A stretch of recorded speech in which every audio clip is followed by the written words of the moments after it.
What happens when a millionaire CEO hires his temporary maid to pretend to be his date, only to watch her outshine every executive in the room?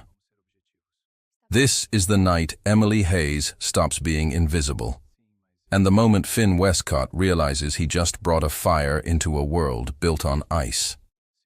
The elevator doors opened to the executive floor as Emily Hayes stepped out with her cleaning cart, her uniform still damp from the morning rain. Her hands were red from scrubbing floors since dawn. She kept her head down, hoping to finish the last room before security noticed she wasn't scheduled for this area today. But Victor Hale noticed first. "Hey!" His voice cut through the marble hall. "This floor isn't for staff like you. Who let the poor woman wander around here?" Emily froze. Her chest tightened.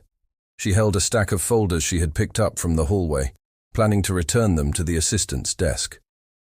Victor walked toward her with a slow, cruel smile.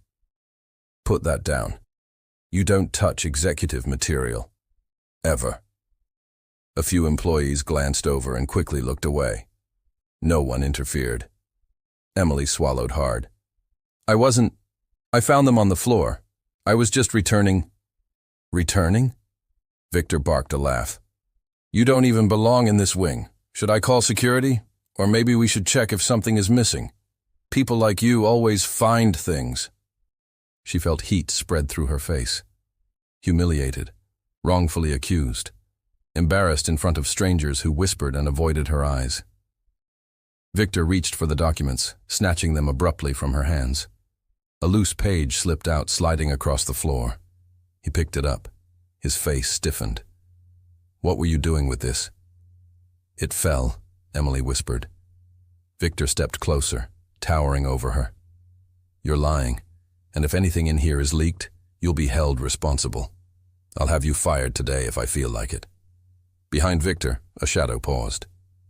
Finn Westcott, the millionaire CEO. Cold suit, colder eyes, posture sharp as steel. He had been heading to a board review, but the sight in front of him made him stop mid-stride. Victor sensed his presence and straightened abruptly.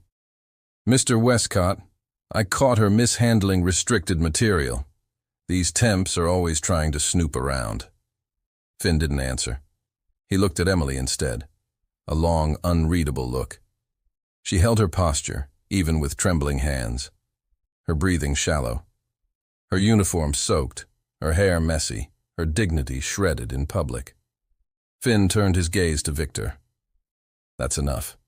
Victor blinked. "Sir?" "I said enough." Finn's voice didn't rise, but the hallway seemed to shrink. Emily stared at the floor. She didn't expect rescue. She wasn't used to being defended, especially not by a powerful man like him. Victor tried to recover. "Of course, I just thought—" "You thought too much," Finn cut. "Return to your meeting." Victor obeyed, but not before giving Emily a look that promised revenge. When he disappeared, Finn approached Emily slowly. She met his eyes for half a second, startled by the intensity there.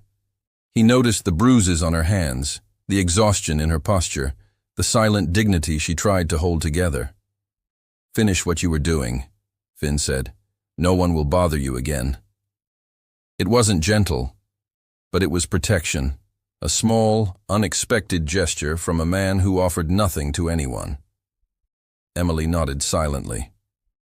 Finn walked away, but after a few steps he stopped again. He looked back at her one more time, frowning slightly, as if something about her didn't match the uniform she wore, as if something didn't add up. His assistant approached him. "Sir, the board is waiting." Finn gave one last glance toward Emily. "Tell them I'll be there in 5 minutes," he said. The moment he disappeared behind the glass door, Emily let out a slow breath. Her chest still hurt from holding back tears. She picked up her cart and forced herself to continue working, even as whispers followed her down the hall. She didn't notice that Finn, behind the tinted glass, was still watching her walk away. And that same afternoon, an internal message reached her phone. "Report to the CEO's office, 3 p.m. Emily stared at the screen, heartbeat rising. not knowing her life had just shifted, not knowing the door that opened would pull her into a world she wasn't prepared for yet. And she pushed the cart forward, unaware of Finn standing at his window, waiting for 3 p.m. Emily wiped her palms against her uniform before knocking on the CEO's door. Her pulse thudded in her ears. She had never been on this floor as anything other than a shadow moving a cleaning cart. "Come in," Finn said. She stepped inside. His office felt colder than the hall, all glass, metal, and silence. Finn stood near the window, hands in his pockets, staring at the city as if measuring it. He didn't turn around right away. "You caused quite a stir this morning." Emily stiffened. "I didn't mean to. I was just doing my job." "Your job," he repeated, now finally looking at her. "You handled restricted documents." "They were on the floor," she said. "Anyone could have stepped on them." A brief pause. His eyes narrowed, not in suspicion, in curiosity. Most people stuttered in front of him. She didn't. He walked toward his desk. "Sit." She obeyed, but her back stayed straight, ready, alert. Poor woman, yes, but not submissive. Finn studied her face like a puzzle. "You're not like the others." She frowned. "The others?" "The temps," he said. "They avoid eye contact. You don't flinch." "I've seen worse than corporate offices," she answered quietly. Something flickered in Finn's expression. Recognition, maybe. A memory. A shard of his own past he kept buried. He changed the subject abruptly. "I have a proposition." Emily's breath caught. "A job?" "No." He opened a drawer and pulled out a sleek black envelope. "A contract." Her stomach dropped. "Did I do something wrong?" "No," he said. "You did something useful." He leaned on the desk, hands braced on the edge. "There's a corporate gala tomorrow night. I am expected to attend with a date." Emily blinked. "A date?" "Yes. And you called..." "Me?" His tone stayed flat. "I need someone who won't ask questions, won't talk, won't complicate things, and you need money." Her throat tightened. He had stripped her reality down to a sentence. True. Brutal. Real. "How much?" she whispered. $5,000. Emily's fingers curled. 5,000 meant rent paid, bills covered, food for the month, breathing room, survival. "What do you need me to do?" she asked. "Look presentable, stay beside me, smile, and..." He locked eyes with her. "Say nothing unless spoken to." Her pride flared. "I'm not decoration."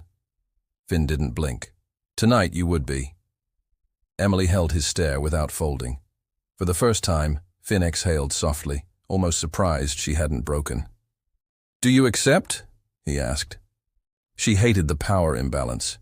She hated needing this, but she hated eviction more. "I accept," she said.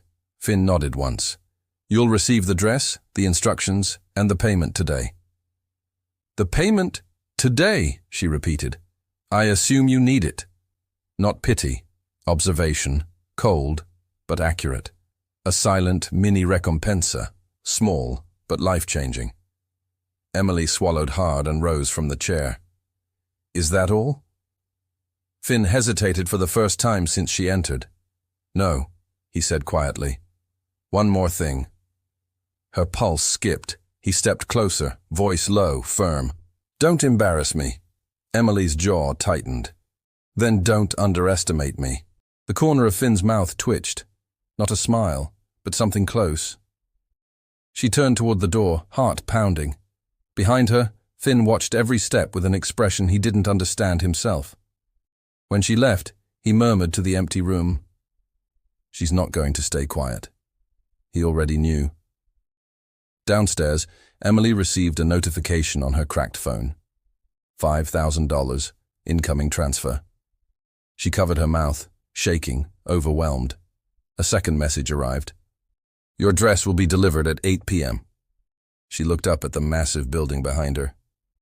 Not knowing this deal had just pulled her into a world she would change forever. Emily arrived home carrying a paper bag with instant noodles and the weight of a decision she still didn't fully understand. Her apartment door stuck as usual before opening with a dull creak. The place was small, barely large enough for a bed and a table, but tonight it felt different. $5,000 sat in her bank account, a number she had stared at for 5 minutes without breathing. On her mattress, the overdue notices were still spread out like wounds she hadn't tended to. She sat and pressed her palms to her eyes, letting a harsh breath escape. Survival shouldn't feel this painful. A knock at the door startled her. When she opened it, a tall delivery man held a long black garment bag. Delivery for Emily Hayes. Her name sounded strange coming from someone she didn't know. She signed, and the bag felt heavier than clothing should be. Inside, a midnight blue gown shimmered under the dim bulb, smooth and elegant, completely foreign to her world. A small envelope was pinned to the shoulder strap. "Wear this. 7 p.m. A car will pick you up. F.W." She sat on the edge of the bed, the dress draped across her lap, her fingers trembling slightly. The fabric didn't belong here, not in a room with peeling paint and a refrigerator that groaned every time it turned on. She held the gown to her chest for a second, breath unsteady as bills shifted beneath her knees. She needed the money. She needed the chance. And yet, she felt the familiar sting of not being enough for the world she was about to enter. At 6:45, she stood in front of the cracked mirror. The gown fit perfectly. Finn had guessed her size without asking, or someone on his staff had. Her hair was pinned simply, her makeup minimal, but the reflection still startled her. She didn't look like a maid. She didn't look invisible. A soft honk sounded outside. Emily grabbed her thin coat, stepped out, and locked the door. The apartment behind her was still dark, still fragile, still waiting for the next crisis. But tonight, she walked away from it with a purpose she hadn't felt in years. The black car idled in front of her building, too polished for the street it sat on. The driver opened the door without a word. Inside, Finn Westcott waited. He wore a dark suit, crisp and flawless, the posture of a man who controlled every room he entered. But when his eyes lifted to meet hers, something changed in his expression. A slight pause, a subtle shift. He hadn't expected this version of her. Emily sat, keeping her hands folded tightly in her lap. "You clean up well," he said. She raised an eyebrow. "You say that like I'm supposed to be grateful." Finn's jaw ticked for a moment. It was a compliment. It didn't sound like one. A slow exhale left him, almost like he didn't know how to respond when someone didn't submit. "You look fine," he corrected, more carefully. "Thank you," she said, because fighting every comment would only exhaust her. The city lights blurred past the windows as they drove toward the Gala. Emily could feel Finn's gaze drift to her every few seconds, as if checking whether she would break before they even arrived. "You remember the rules," he said. "Stay close to me. Don't talk unless spoken to," she finished. "Yes, I got the message." He didn't like the tone. She could tell, but he let it go. The car slowed as elegant figures in gowns and tuxedos appeared on the steps of the Westcott Industries Gala. Cameras flashed, engines purred, wealth dripped from every corner of the scene. Emily's chest tightened, but she kept her chin high. Finn stepped out first, offering a hand without looking at her. A gesture meant to be formal, nothing more. She placed her hand in his anyway. His fingers tightened just slightly, not enough to be intentional, but enough to betray a reaction. They walked together toward the entrance. Conversations paused. Eyes followed them. Confusion flickered among familiar faces. The millionaire CEO bringing a woman no one recognized, someone who didn't fit the usual mold of the luxury life surrounding them. Emily inhaled slowly. She could handle stairs. She had lived under harsher ones. But as they reached the top of the stairs, the first voice cut through the air, sharp, mocking. Well, didn't know we were letting the housekeeping staff attend this year. Victor Hale. He approached with a smirk, eyes scanning her gown with venom disguised as humor. Careful, Miss Hayes, he added. If you spill champagne on the carpet, you might confuse yourself and start scrubbing it. Finn's posture shifted, shoulders tightening. Emily didn't look down. She didn't shrink. She met Victor's gaze with a calm she didn't know she had. Before she could respond, Finn stepped half a pace closer to her, a silent barrier, a quiet warning, subtle but unmistakable. And for the first time that night, Victor hesitated. Emily held on to that moment as they walked past him, steady and unbroken, crossing the threshold into a world she wasn't supposed to survive in, but fully intending to. The ballroom glowed under crystal chandeliers, every corner polished to perfection. Music drifted through the air, soft and elegant, matched by the quiet hum of conversations from people who had never struggled to pay a bill in their lives. Emily stepped inside beside Finn, her breath caught between awe and disbelief. She felt eyes on her instantly, whispered questions, confusion. Some laughed behind their glasses of champagne, subtle but sharp enough to reach her. Finn didn't slow. His hand rested lightly at her back, guiding her through the room with quiet authority. He didn't look at her, yet his presence anchored her in a space designed to make women like her feel small. They approached a group of board members. One of them, an older man with a silver tie clip, nodded respectfully to Finn. "Good evening, and who is your guest tonight?" Finn opened his mouth to answer, but another voice cut in. "His maid," Victor said, stepping forward with a glass of wine and a venomous smile. "Well, technically a temporary maid. Not even a full-time one." Emily kept her shoulders straight. Victor waited for her to crumble, for the humiliation to sink in, for her silence to prove she didn't belong. She refused to give him that. Finn's eyes sharpened, but he didn't intervene. Not yet. Victor circled her slowly. "Let me guess how this happened. A little charity project? Or maybe she begged hard enough. People from modest backgrounds tend to do that." A few of the board members shifted uncomfortably. Emily inhaled gently. "I wasn't aware intelligence required a specific background." Victor's smirk faltered. "Excuse me? You seem very concerned with where I come from," she said. "I'm more interested in where your last quarterly forecast went wrong." The small circle of executives fell silent. Finn's head turned toward her, a flicker of surprise breaking his composed exterior. Victor let out a clipped laugh. "You think you understand corporate projections?" Emily nodded once, enough to recognize when overhead is being misreported. A murmur rippled through the group. One of the board members stepped closer. "What exactly are you referring to?" Emily glanced toward a display screen showing a rotating set of company metrics. "Your logistics department has a missing cost variable. It's subtle, but it's there. Whoever prepared the report masked it by adjusting vendor rates." The silver tie clip man frowned. "How could you know that from looking at the slide?" "Because the vendor codes don't match the supply chain structure you adopted last year," Emily answered simply. The pattern shifted. Victor's confident posture cracked. "That's impossible. Those details aren't public." "Neither was the document you dropped in the hallway this morning," she said calmly. "But I still saw it." A sharp inhale passed through the group. Finn didn't move, didn't interrupt, didn't claim credit.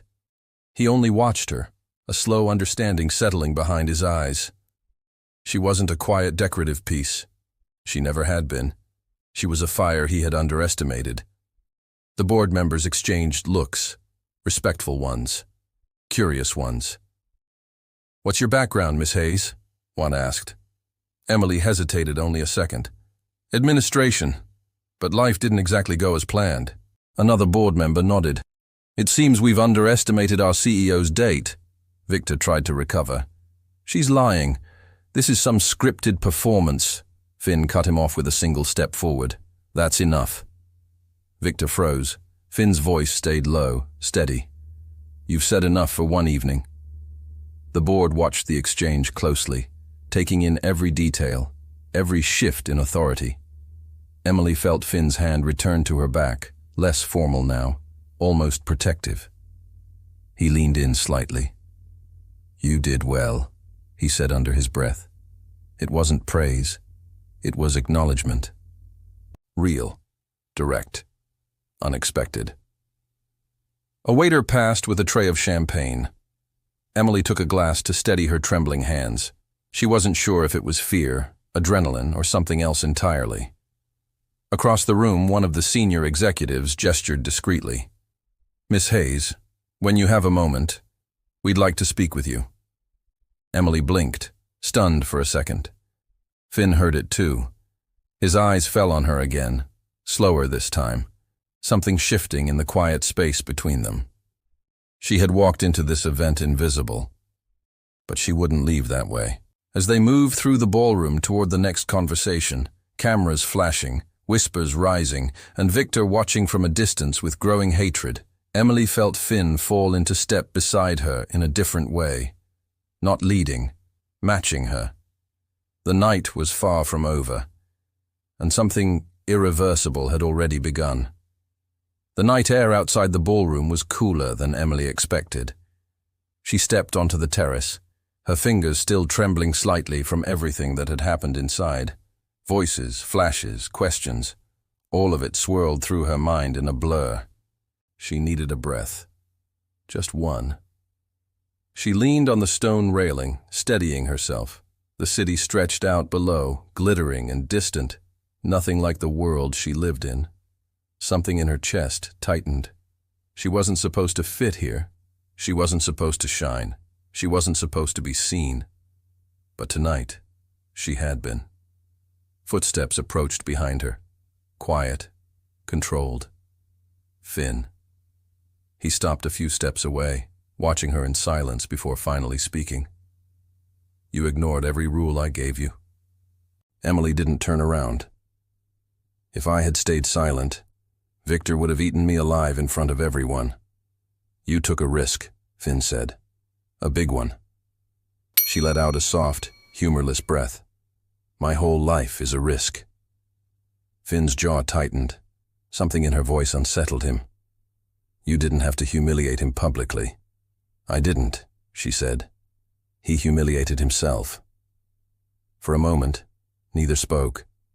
The wind drifted between them, cool and sharp. Then Finn stepped closer.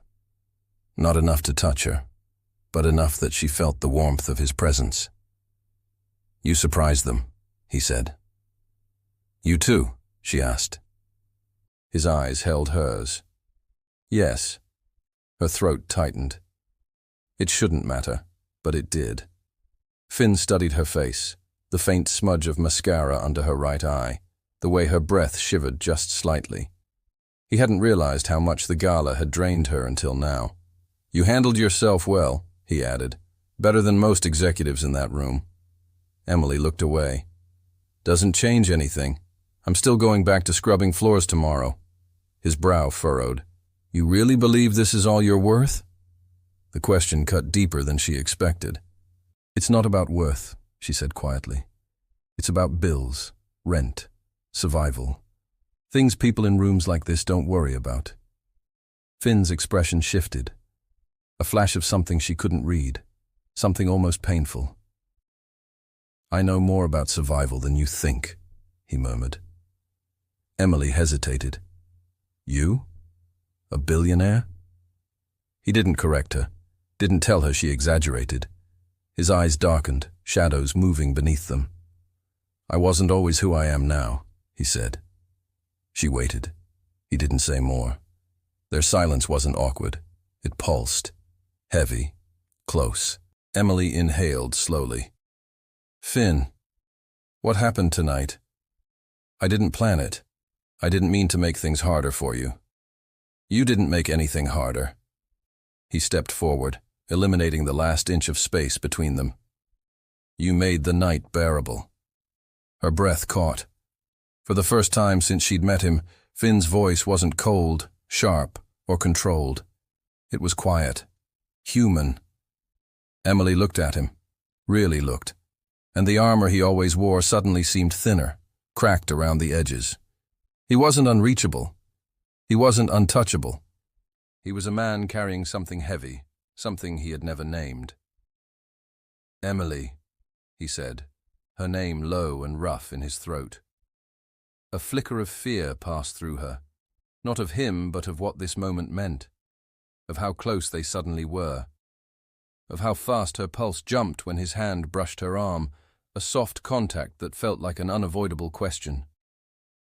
"I shouldn't," she whispered. "I know." But he didn't step back. He lifted her chin gently, waiting, giving her the chance to pull away. She didn't. Her breath mingled with his. Heat coiled low in her chest. The world below them blurred until nothing existed except the space they were sharing, small and electric. Finn's voice dropped. "Tell me to stop." She couldn't. Her silence was an answer. His hand slid to her jaw, steady and warm, drawing her closer. And then the distance between them disappeared. The kiss wasn't hesitant. It wasn't polite. It wasn't planned.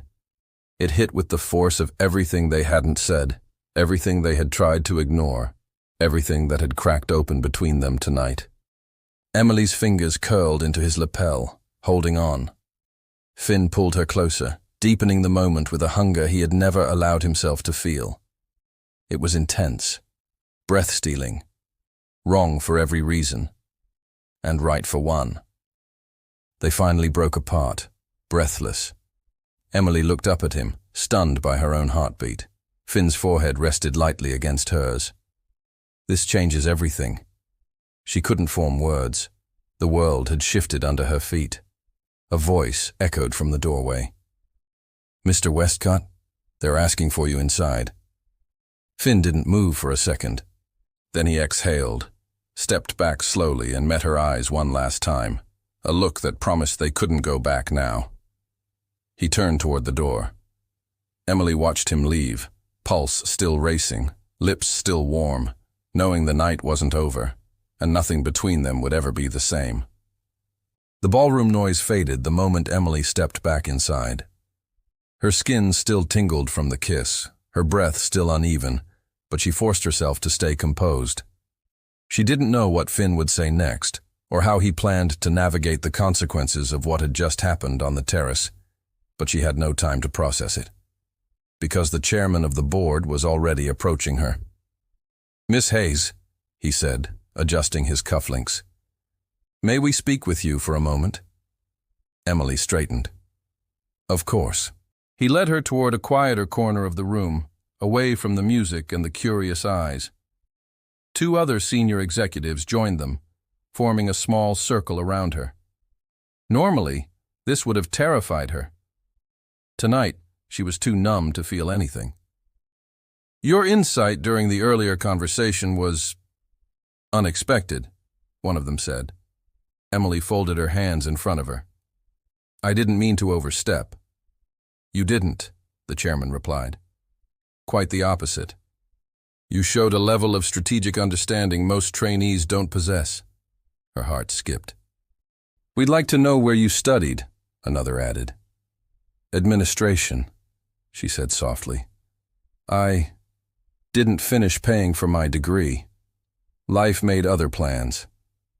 They exchanged intrigued looks. Before the chairman could continue, Victor Hale materialized beside them, smile sharp as a blade. "Careful, gentlemen," he said. "She's not who she pretends to be. Don't let a few guesses about numbers fool you." Emily met his stare without blinking. "You're still upset that I noticed something you missed."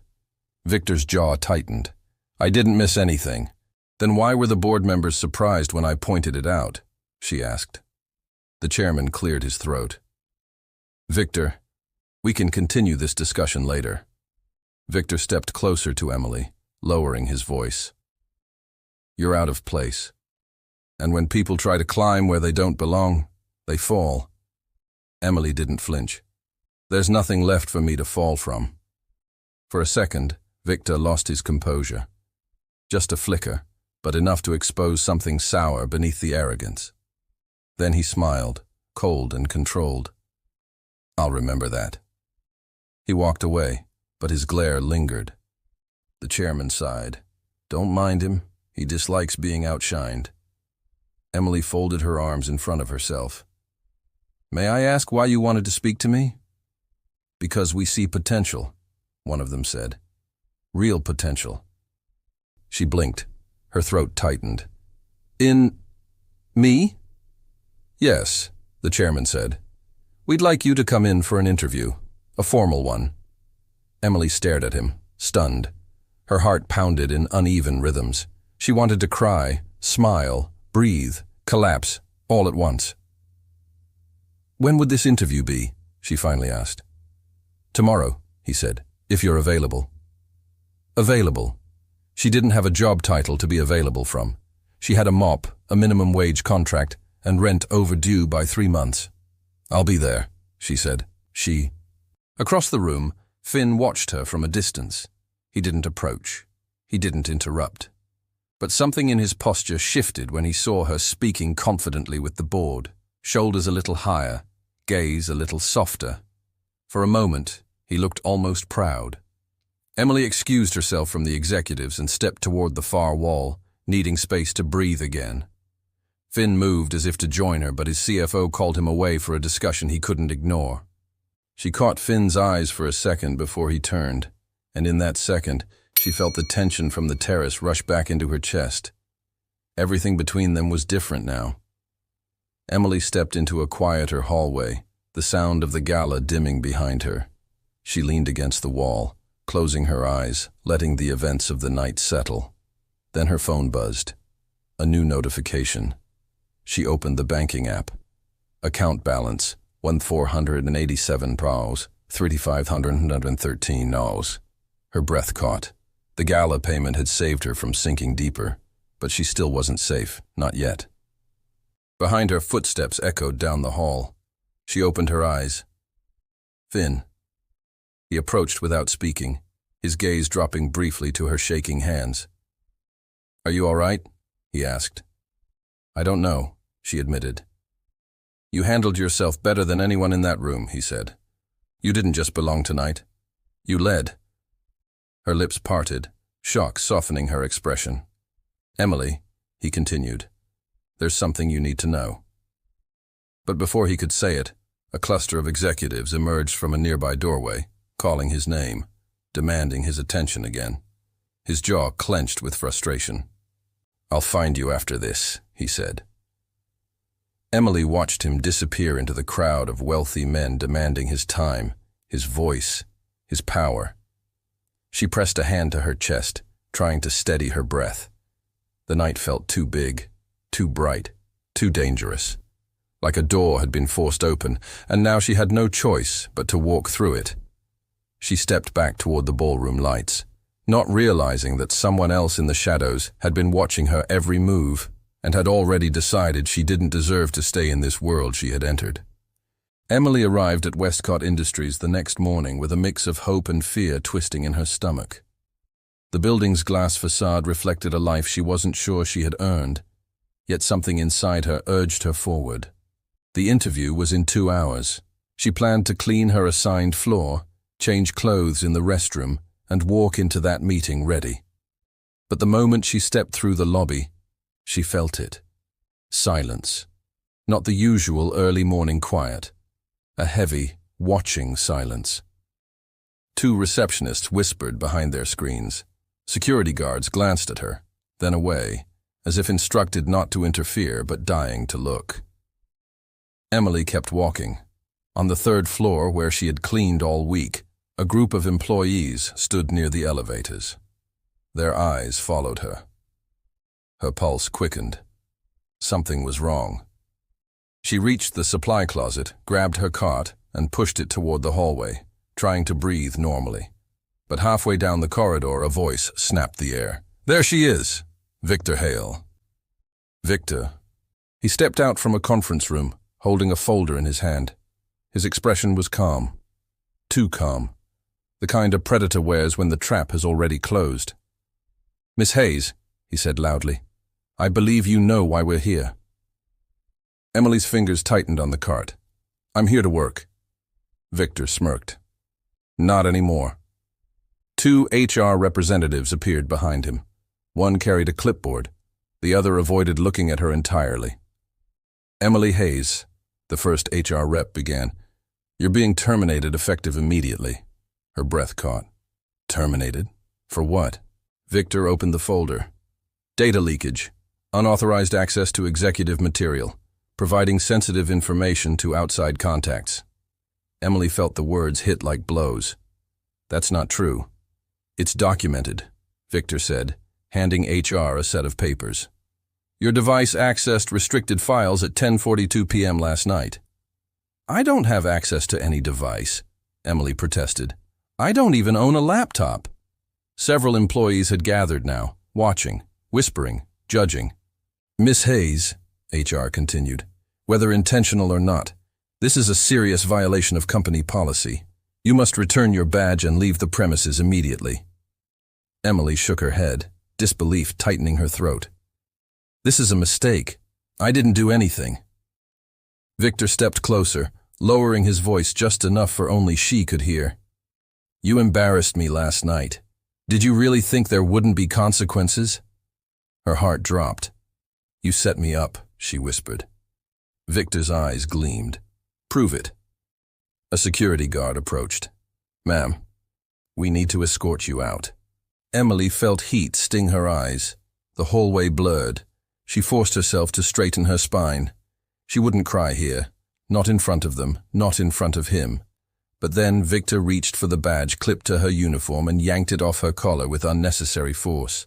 "There," he said. "Back where you belong." Laughter rippled from one of the interns at the back. It didn't matter who it was. The humiliation hit all the same. Emily swallowed hard, her voice breaking. "I had an interview today." Victor shrugged. "Not anymore." Her chest clenched so tight she could barely breathe. Two security guards flanked her. One held out a cardboard box. "For your things." She placed her gloves inside, her water bottle, her notebook, her dignity. Tears pushed to the edge of her eyes, but she forced them down. She wouldn't give Victor the satisfaction. As they walked her toward the elevator, employees stepped aside. Some sympathetic, most curious. A few entertained. Just before the doors closed, Emily heard Victor's final jab. "Next time you want to pretend you're someone important, try not to get caught." Her throat burned. Her hands shook around the box she carried.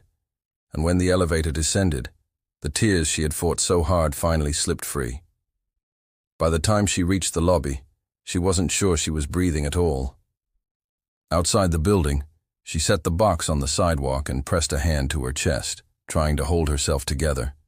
She had lost the job she desperately needed, lost the interview, lost the one chance she had to cross the dividing line between rich versus poor.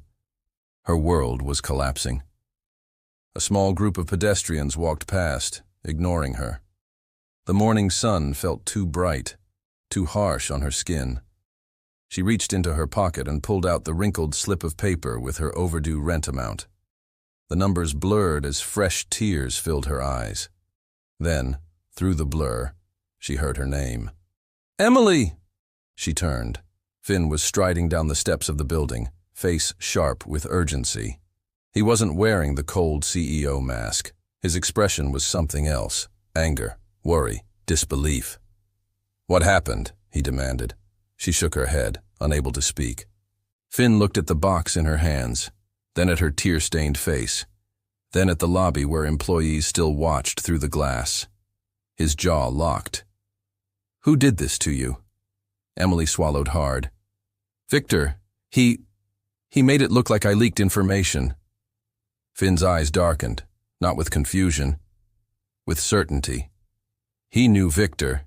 He knew exactly what the man was capable of. He stepped closer, lowering his voice. "I told you last night, this changes everything, and I meant it." Emily looked at him, stunned by the intensity in his voice. "I'm going to fix this," Finn said. "I don't care what it takes." She shook her head weakly. "It's too late." "No," he said. "It isn't." His gaze dropped to the overdue notice still crumpled in her hand. Something in him twisted visibly. Without hesitating, Finn took the cardboard box from her arms, holding its weight for her. His posture shifted, protective, grounded, steady. Emily's breath hitched. Nobody had ever stood for her this way. "You're coming with me," he said. "We're going to figure this out." She looked at the building behind him, the world that had just spit her out, and then at the man who refused to let her fall alone. Her voice trembled. "Why are you helping me?" Finn met her eyes with a quiet force that left no room for doubt. "Because you didn't deserve this," he said, "and because I'm not letting them destroy you." Emily lowered her gaze, tears slipping again, not from humiliation this time, but from something far deeper. Hope. She let him guide her toward his car, unaware that this moment, this collapse, was the first step toward exposing a truth powerful enough to bring Victor down and rebuild her life from the ruins. Finn drove without speaking at first, his jaw tight, his grip tense around the steering wheel. Emily sat beside him, still holding her breath in shallow, uneven pulls. Her uniform felt heavier now, as if soaked with everything that had just happened. She kept her hands folded in her lap, trying not to shake, trying not to fall apart again. When Finn finally spoke, his voice was low and steady, but edged with something dangerous. Victor crossed a line. Emily stared at the passing streets. He ended my job. He ended the interview. He ended everything. "No," Finn said. "He forged something. He framed you. That means there's evidence." She turned to him. "But I don't have access to anything. I don't even know how to prove." "You don't have to," he said. "I will." The car fell quiet again, but this silence felt different from the one in the lobby. This one held purpose, direction, anger that wasn't aimed at her. When they reached Finn's penthouse, Emily hesitated outside the elevator. She didn't belong in spaces like this. But Finn stepped out and waited, holding the door for her, giving her room to breathe. Inside the penthouse office, Finn walked straight to his desk, opened his laptop, and started accessing internal logs with a speed that made Emily blink. "You're not supposed to see any of this," he said without looking up, "but right now I don't care." Emily's throat tightened. "Finn, you could get in trouble for this." "I won't," he said. "Victor will." He sifted through timestamps, server access histories, digital trails most people wouldn't understand. His eyes narrowed as lines of code scrolled past. "Here," he muttered. "This is it." Emily stepped closer. "What is it?" Finn turned the screen toward her. "Your badge ID was used to log into a secure server last night," he said, "but it wasn't your badge." Her eyebrows drew together. "How can you tell?" "Because you didn't enter the building after the gala," he said. "These logs show movement inside the 10th floor at 11:03 p.m. You were with me on the terrace until almost midnight." Emily felt her chest tighten. "So he copied my badge, cloned it, or swapped it," Finn said. "He could have switched yours with a duplicate while you were distracted." She remembered the moment, in the hallway yesterday when Victor leaned too close while accusing her of knowing her place. A chill ran through her spine. He planned this. Finn leaned back in his chair, fury flickering behind his controlled expression. "He planned all of it," Finn said, "and he got sloppy. He left traces." Emily sat slowly on the edge of the desk. "What do we do now?" "We build a case," Finn said, "and we take him down publicly." Her breath pushed out in disbelief. "Finn, this is your executive director. If you go after him..." "He targeted you," Finn said, "and he used my company to do it." Emily's eyes softened. "You're risking a lot for me." He held her gaze. "You're worth the risk." Her heartbeat stumbled. The connection between them, fragile, dangerous, undeniable, pulsed stronger than before. Finn stood and moved toward the glass wall, the city behind him a sprawling grid of sharp light. "Victor has been a problem for a long time," He's arrogant, reckless. He cuts corners and hides them under paperwork. But until now, he hasn't done anything this stupid." "What changed?" Emily asked. Finn looked back at her, and this time his voice held something more personal. "You." Emily swallowed hard. "I didn't come here to start a war." "You didn't," he said. "You became the reason one ends." For a moment, neither of them moved. The room felt too quiet for everything happening between them. Then Finn broke the tension. "Tonight," he said, "we organize everything we know. Tomorrow morning I present this to the executive committee." "And if they don't believe you?" she asked. "They will," he said, "because we'll have proof." Emily hesitated. "How can I help?" Finn tapped a folder on the desk. "This." Inside were handwritten notes she recognized, lists she had made while cleaning, reorganizing abandoned paperwork, small inconsistencies she noticed but never reported because she had no authority to. "I found this in the system," he said.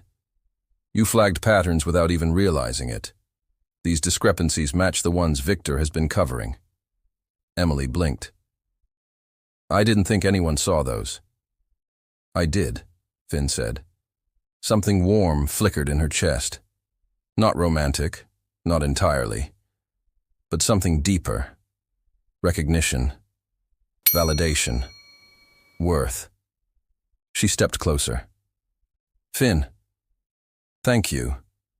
He shook his head slightly. "Don't thank me. This is just the beginning." Outside, the sky darkened. The city glowed. Their reflection appeared in the glass. A man built from power and control, and a woman who refused to stay invisible. Emily picked up a stack of papers. "Where do we start?" Finn smiled faintly, the kind of smile that appeared only when he wasn't thinking about it.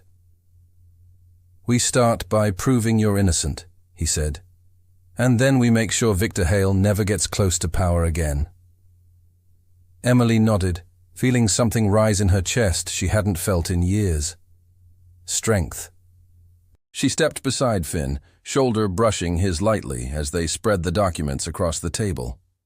Together they leaned over the evidence, working in a quiet rhythm, page after page aligning into a story that could destroy a career. And save hers. They didn't notice how close they'd gotten, or how natural it felt now. They worked long into the night, two worlds merging at the same desk, united by injustice and the beginning of something neither had planned, until the final piece of evidence slid into place, and Finn whispered, "We have him." Morning light cut through the boardroom windows in sharp, unforgiving lines. Executives filtered in one by one, murmuring among themselves as they settled around the long polished table. The atmosphere was tense, expectant. They knew something was coming, though none of them understood its scale. Victor Hale entered last, confident, chin high, wearing the smug calm of a man who believed he had already won. He adjusted his tie, scanned the room, and smirked when he noticed Finn's empty chair. "Running late?" he muttered. "Typical." But the smirk faltered when the door opened again. Finn walked in with controlled precision, every step quiet but carrying weight. He looked like he'd been awake all night, sharper, colder, more focused than usual. And he wasn't alone. Emily stepped in behind him. A ripple of shock moved through the room. Whispers, raised brows, a few gasps. Victor's eyes widened. "What the—" "She doesn't belong in here." Finn set a thick folder on the table. "She does today." Victor scoffed. "She's fired. She shouldn't even be in the building. Are we really letting emotional impulses dictate security now?" Finn didn't sit. He didn't blink. He simply opened the folder. "Before we begin," he said, "there is a matter of internal integrity we need to address."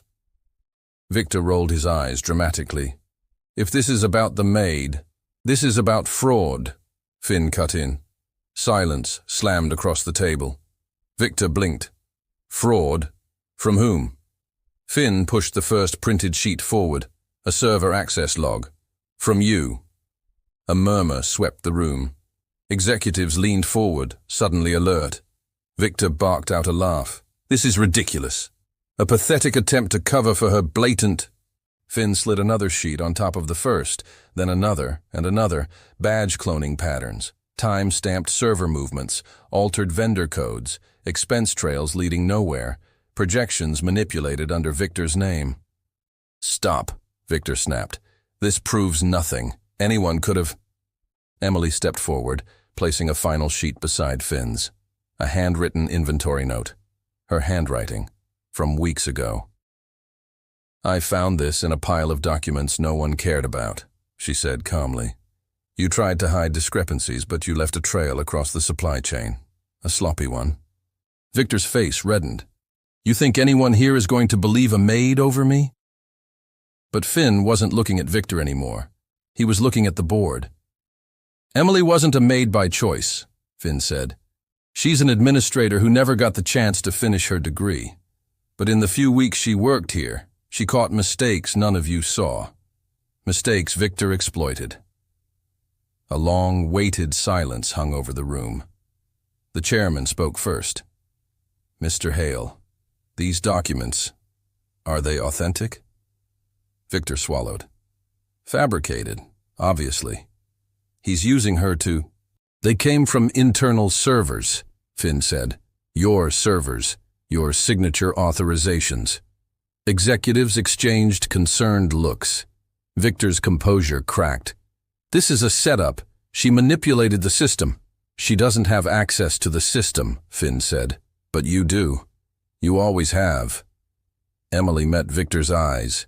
"You framed me because you wanted to humiliate me again. And because you couldn't handle being challenged." Victor slammed a fist on the table. "She's lying. You all know I would never—" "Security," the chairman said quietly. 2 guards stepped inside. Victor's expression twisted. "You can't be serious. You need me. I've built half of what this division is." "No," Finn said, finally taking his seat. "You've been hiding behind it." The guards approached. Victor backed away, pointing at Emily. "This isn't over.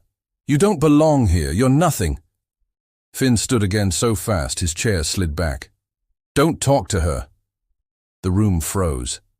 Victor stared at Finn, at the warning, the authority, the absolute end in his voice, and finally realized the truth. He had already lost. Security escorted him out, his protests echoing uselessly down the hall. The boardroom remained silent until the chairman turned to Emily. "Miss Hayes," he said slowly, "I believe you had an interview scheduled yesterday." Emily swallowed. "I did. And based on the events of this morning," he continued, "I think we've seen more than enough to make a decision." Every executive nodded. Finn watched her with a quiet tension in his expression, not possessive, not gentle, but proud in a way he hadn't allowed himself before. "Emily Hayes," the chairman said, "we would like to formally offer you a position as an analyst in our strategy department." Emily's breath hitched. Her heart thudded. Her vision blurred for a second. Not from fear this time, from something close to relief, and something dangerously close to joy. She cleared her throat. "Yes, I accept." Applause broke out around the table. Emily blinked rapidly, trying to hold herself together. Finn looked away briefly, as if giving her a moment to breathe. He didn't touch her, didn't speak, but the small curve at the corner of his mouth, a restrained, quiet smile, said enough. As the meeting ended, executives gathered around her, shaking her hand, congratulating her. She answered them like someone waking from a long nightmare into a world she never expected to see. When they finally left the room, Finn remained behind. Emily turned to him. "Why did you do all of this for me?" Finn stepped closer, his voice low. "Because you deserved justice, and because I couldn't stand the thought of you walking away from everything you're capable of." Her chest tightened. "Finn." He didn't move closer, but the distance between them felt thin, charged. "You changed the company in one night," he said. Now let's see what you can do with a chance. Emily exhaled, steady and full for the first time in days. A future had opened in front of her. Sharp, bright, and hers. She left the boardroom with the offer letter trembling in her hands, unaware that Finn watched her all the way to the elevator, and that something deeper, more dangerous, and far more undeniable had already begun to grow between them. Emily stepped out of the boardroom clutching the offer letter like it might vanish if she loosened her grip. Her steps were careful, almost hesitant, as she walked across the executive floor. The same floor where she'd once been called an intruder, a mistake, a maid pretending to be more. Today she walked through it like someone who finally had a name. Analyst, strategist, a woman who earned her place. Employees peeked out of doorways as she passed. Some stared in disbelief, others whispered. A few smiled, though cautiously, unsure of where the new balance of power lay. Emily didn't care. For the first time in years, her chest felt light. Finn caught up to her by the elevator. "You handled yourself well in there." She let out a breath that half laughed, half shook. "I don't even know what happened in there. I feel like I'm floating." "You're not," Finn said quietly. "You're rising." Their eyes held for a moment longer than necessary. Emily looked away first. "I should probably read the contract before I sign anything." "I want you on my team," Finn said, "but you should read it, every word." She nodded, appreciating that he didn't soften his tone. He wasn't offering charity, he was offering opportunity. The elevator doors opened. "Emily!" Someone rushed toward her. Marion, a mid-level analyst who had always greeted her kindly during her cleaning shifts. She looked breathless, excited. "Is it true?" Marion asked. "You're joining the strategy department?"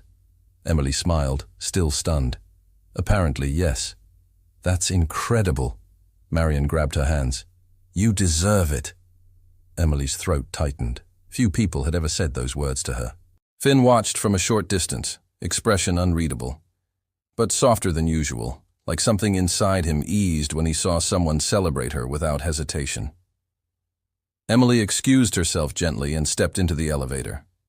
Finn stepped in behind her. The doors closed, the small space filled with the quiet hum of motion and tension that had nothing to do with the machinery. "Finn," she said, her voice low, "I don't know how to handle everything changing this fast." "You don't have to handle it alone," he answered. She hesitated, not because she doubted him, but because those words meant more to her than he realized. "I've been alone a long time," she whispered. Finn turned his head toward her, and something raw, almost painful, moved behind his expression. "You're not now." The elevator chimed and opened. Emily stepped out first, needing a breath before the emotions crowded her again. Finn followed her down the hall. "There's one more thing," he said. She stopped. "What is it?" He handed her a sleek access card. "This is your new badge," he said. "Executive permissions. Limited, but enough for your role." Emily stared at it. The difference between this card and the one Victor had ripped from her collar yesterday made her chest twist. "Thank you," she said softly. "You earned it," Finn replied. "Don't forget that." She slid the card into her pocket, like it was something fragile, precious. They walked together toward her new temporary workspace, a small office with a window, a desk, and a computer that wasn't 20 years old. It felt unreal. Finn stepped inside behind her, looking around as if evaluating whether the room was worthy of her. "It's not much for now," he said, "but it's a start." "A start is all I ever wanted," Emily replied. He looked at her again, really looked, and the charged silence returned, the one that had lived between them since the terrace. Emily's gaze dropped. She needed air. She needed control. She needed something solid in a world that kept shifting under her feet. "I should get to work," she said. Finn nodded slowly. "If you need anything, anything at all, you come to me." She swallowed. I know. He lingered a moment longer, as if he had more to say, then stepped out. Emily exhaled and ran her fingers along the edge of her desk, grounding herself. She powered on the computer. It hummed to life. A login screen appeared with her new name in the system. She typed her credentials carefully, pulse steady for the first time today. Her new inbox filled with onboarding files, training materials, analyst responsibilities, her future, piece by piece. Then a soft knock tapped her door. She turned. Finn leaned against the frame, tie loosened just slightly. One more thing, he said. Emily raised an eyebrow. What is it now? He stepped in enough for only she could hear his next words. You were extraordinary yesterday. I should have told you sooner. Her breath caught, not from the words themselves, but from how they sounded coming from him. He left before she could respond, leaving the air charged and warm in his wake. Emily sat down again, letting the moment settle. She didn't know where this road led, in her career or with Finn, but she knew one thing.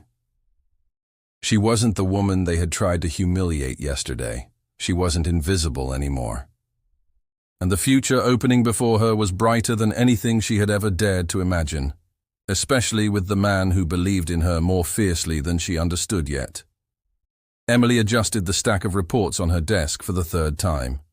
Her first full week in the strategy department had felt like stepping into a world that moved faster, sharper, and with far higher stakes than anything she had ever known.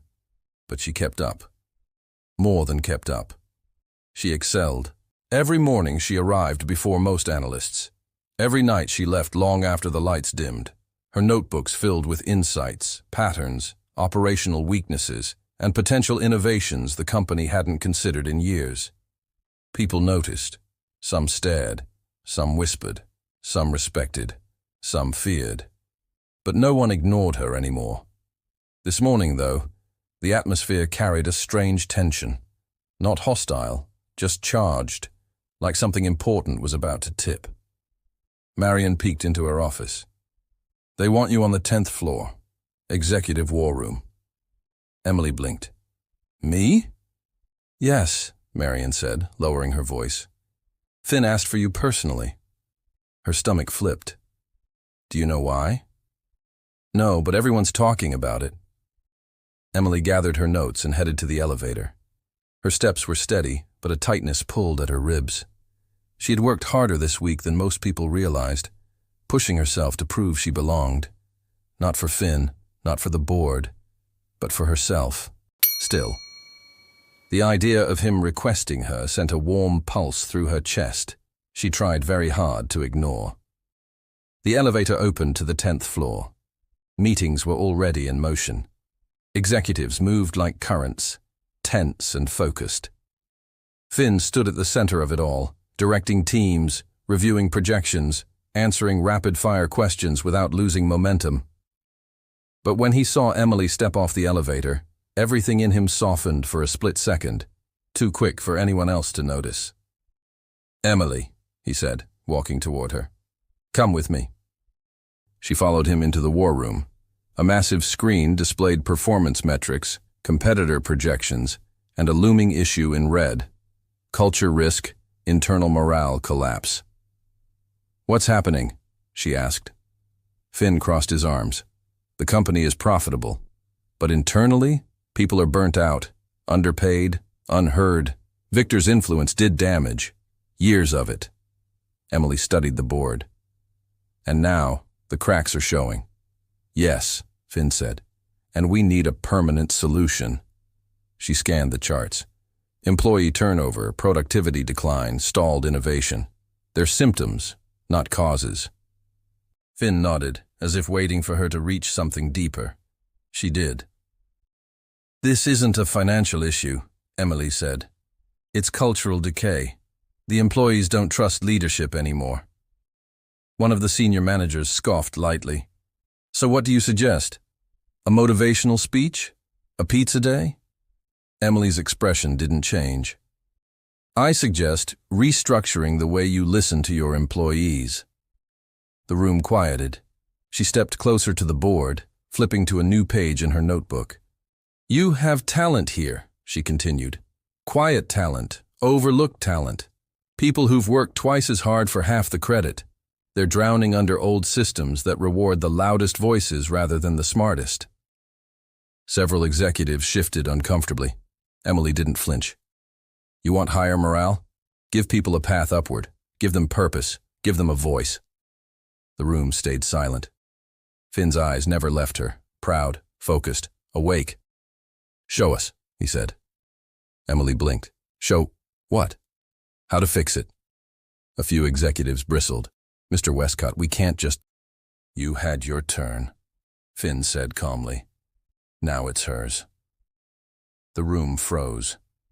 Emily felt every breath in her lungs. Finn didn't just trust her. He empowered her publicly, something she had never experienced from anyone with authority. She stepped forward. "Start with department-level forums," she said, outlining the idea. "Rotate leadership, anonymous innovation channels, new training pipelines, public recognition programs, monthly roundtables, real transparency in performance reviews." Executives began whispering, but this time in interest, not dismissal. Emily continued, her confidence building. "And one more thing," she said. "Hold leaders accountable the same way you hold staff accountable." A few backs stiffened. Finn's jaw tightened, but not in disagreement. In agreement. Deep, unflinching agreement. "Implement her plan," he ordered. "All of it." Some executives looked ready to object, but Finn had spoken, and the conversation moved. Hours passed. Emily worked side by side with Finn, building frameworks, drafting new structures, aligning strategies. Every time she presented a solution, he reinforced it. Every time an executive questioned her, Finn cut through the doubt with a single look. By afternoon, the war room pulsed with a renewed kind of energy, one driven not by fear or pressure, but by direction. Emily stepped out for a moment to breathe. She leaned against the cool hallway wall, feeling the rush, the fear, the pride swirling inside her. Finn appeared beside her, hands in his pockets. "You changed the entire meeting," he said. Emily laughed softly. "I think I shocked them more than anything. You shocked me, too." She met his eyes, heat rising inside her. In a good way. In every way. Her breath caught. Finn looked at her like she was the missing variable he'd searched for without knowing. Not someone he needed to protect. Someone he wanted beside him. Someone who made him better. "Emily," he said quietly, "what you did in there. I've never seen the room listen like that. Not even to me." Her voice dropped. Maybe they were listening to the truth. He exhaled, slow, deep, something heavy unclenching in his chest. "You challenged an entire corporate culture," Finn said, "and they followed you." Emily looked down, overwhelmed. "I didn't do it alone." "No," Finn said, stepping closer. "You did it because you're extraordinary." She felt the pull between them again, the charged space, the unspoken tension, the slow gravitational shift neither could resist. Her pulse skipped. "Finn," she whispered. He didn't touch her, but he didn't have to. Everything in his posture leaned toward her, drawn, centered, anchored. "Your future here is bigger than you realize," he said, "and I want to make sure nothing gets in your way." She swallowed. "What if I get in your way?" Finn's gaze dropped to her lips before finding her eyes again. "You don't." A door down the hall opened, voices spilling out. They stepped apart instinctively, but the moment lingered between them, warm and unfinished. Emily walked back toward her new office, her heart racing, her mind alight with possibility she'd once believed impossible. Everything inside Westcott Industries was changing. Not just the structure, not just the culture, not just the power dynamics. Finn and Emily were changing too, and the shift was undeniable, unstoppable, and leading them towards something neither of them had dared to name yet. Sunlight filtered into the 20th floor conference hall, warming the newly renovated space. A month had passed since Emily joined the strategy team. 30 days of change rippling through Westcott Industries at a pace no one had predicted. Departments reorganized. Communication channels opened. Employees spoke without fear. Leadership listened. Morale climbed. And everywhere Emily walked, people nodded with genuine respect, the kind she had once begged the world for and never received. Now, she didn't beg. She built. She led. She transformed. Finn watched the shift quietly. Every day, from behind meetings, from across hallways, from inside conversations. He watched Emily ignite corners of the company that had been dim for years. And he watched her ignite something in him too. This morning the board gathered again, not for crisis, not for confrontation, but for announcement. As executives took their seats, the chairman addressed the room. We've completed our internal review of cultural restructuring. Morale has risen 42% in the last 3 weeks. Productivity and retention are climbing for the first time in 3 years, and we owe much of this momentum to one person. Every head turned toward Emily. She felt the heat rise to her face, not embarrassment but disbelief that the world finally recognized her in a room like this. Emily Hayes, the chairman said, we'd like to promote you to junior strategy manager. Applause thundered. Some executives even stood. Emily blinked rapidly, refusing to let tears fall in front of the board, though her throat burned with emotion. Finn didn't clap right away. He looked at her, long, steady, full of something deeper than approval. Then he joined the applause, slower than the rest, intentional. After the meeting, Emily walked out into the hallway, dazed. She pressed a hand to her chest, feeling the rapid beat under her palm, grounding herself. She didn't expect Finn to follow her so quickly. He closed the door behind him, muting the sound of lingering applause. You did it, he said softly. Emily shook her head with a trembling breath. We did it. No, Finn said. This part was you. He stepped closer, not crossing the professional line, but standing close enough that her pulse stuttered. I watched you rebuild this company from within, he said. You didn't just repair damage, you changed the culture. You gave people hope again. Emotion swelled in her throat. I only wanted to help. You did more than that, he said. You transformed it. Silence expanded between them again, soft and full, like a breath they shared. Emily finally found her voice. Finn, I don't know where this leaves us. He studied her carefully. Do you want to know where it could? Her breath caught. Yes. He nodded once as if confirming something privately, then reached into his inside pocket and pulled out a small velvet pouch. Emily's heart skipped. Before you panic, he said with the smallest smirk. It's not a ring. She exhaled shakily. He opened the pouch and held out a silver key, elegant, heavy, unmistakably important. This, Finn said, is access to the innovation floor, a restricted space we reserve for executive development teams. I want you leading a new project there, one with your name on it. Emily stared at the key. She hadn't expected this. Not this soon. Not ever, if she was honest. But it's your floor, she whispered. It was, he said. Now it's ours. The word froze her. Ours. Finn stepped closer, voice low. Emily, you've earned every inch of your rise here, and I want to build the next phase with you. Professionally. His gaze dipped for a moment to her lips before returning to her eyes. And personally. Her heartbeat thudded loud enough she was sure he heard it. I don't want to hide what I feel, Finn said. Not anymore. Emily swallowed hard. Finn, if this goes wrong. If. His voice softened. It won't. How can you be so sure? Because you changed everything I thought I knew about what I wanted my life to look like. His honesty disarmed her, broke through her fears, exposed something inside her that she had locked away for too long. She reached up slowly and touched his wrist.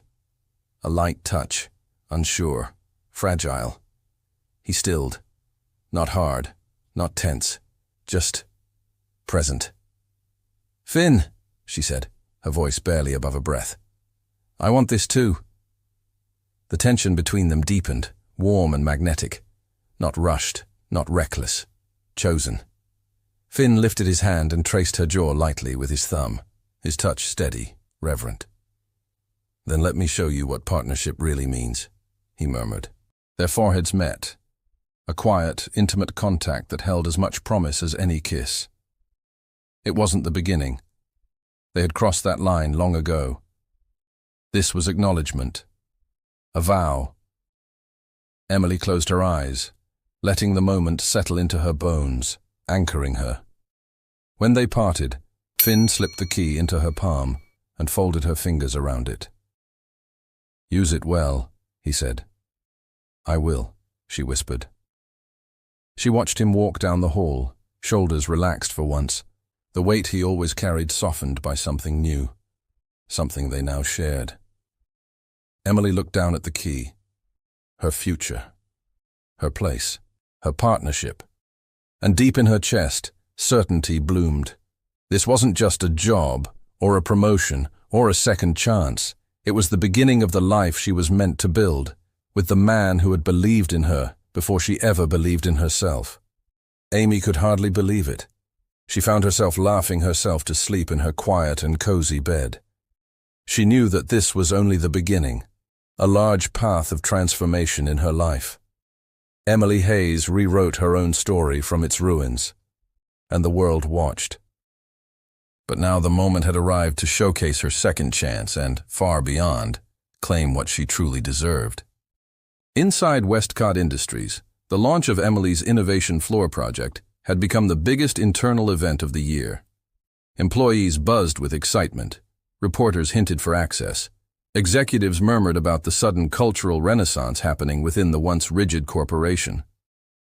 When Emily entered the grand conference atrium, her team stood up straighter, smiling.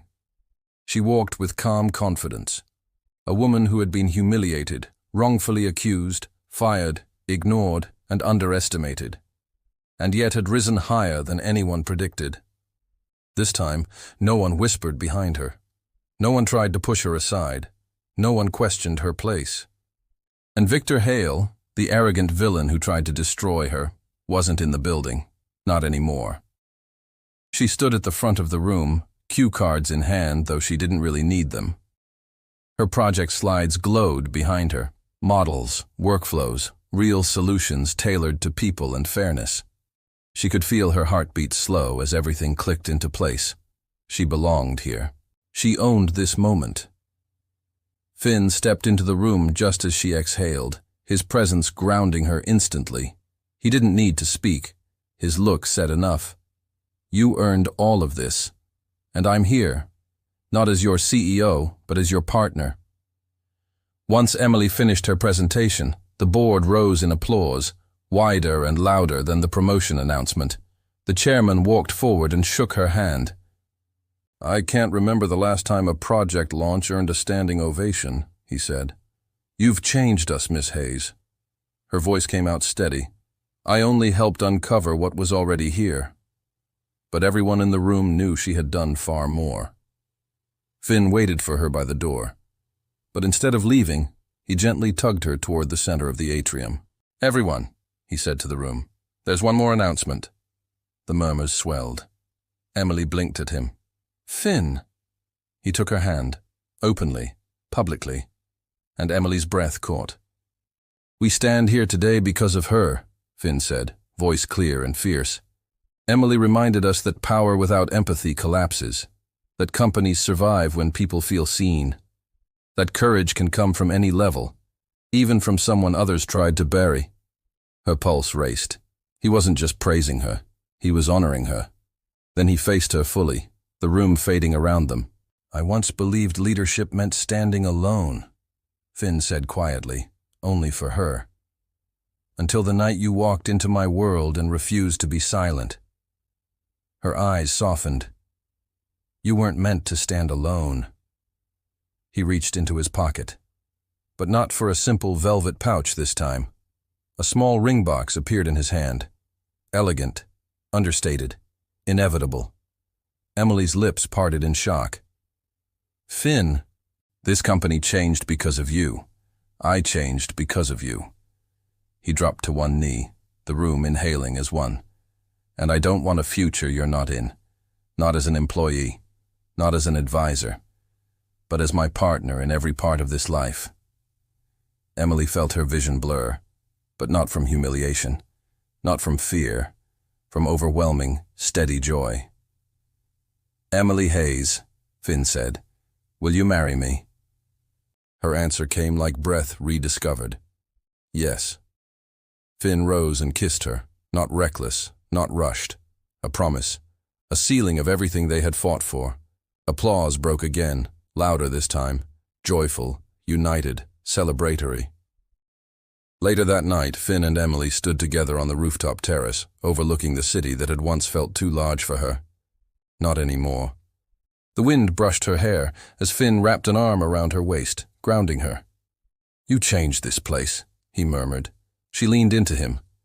"We changed it together." He kissed her forehead gently. "Ready for what's next?" She smiled, steady, fearless. "With you?" "Yes." Below them, Westcott Industries glowed brighter than ever. Emily wasn't invisible. Finn wasn't untouchable. And together, they had become something unstoppable. Partners in business, in love, in life.